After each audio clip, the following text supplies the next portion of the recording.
માં ખમ્મા બાપ, સોબલા ખમા, ખાચર દીકરા તું ને ઘણી ખમા. માડી જા બાપ, હવે આ ખજાનો ચોટીલાની રૈયતમાં વાપરજે. માડી ગરીબોને દાન કરજે, ભૂખાને ટુકડો દેજે, તરસ્યાને પાણી પાજે, હા માં ગરીબ ગુરબાને અનાજ આપજે. સોમલા જા, હું તારા ભાલે કાળી ચકલી થઈને બેસીશ અને રખવાડા કરીશ. માડી હું તારા કુળની દેવી ચોટીલાની ચામુંડ બોલું છું. જા દીકરા, ગરીબોની સેવા કરજે દીકરા, ગરીબોની સેવા કરજે.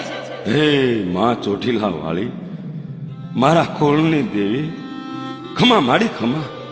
હા માડી, હું તમારા બોલને ઉથાપીશ નહીં માડી, આ બધો તમારો પ્રતાપ છે. હે માં ચામુંડા, બાનાની લાજ રાખજો માડી, બાનાની લાજ.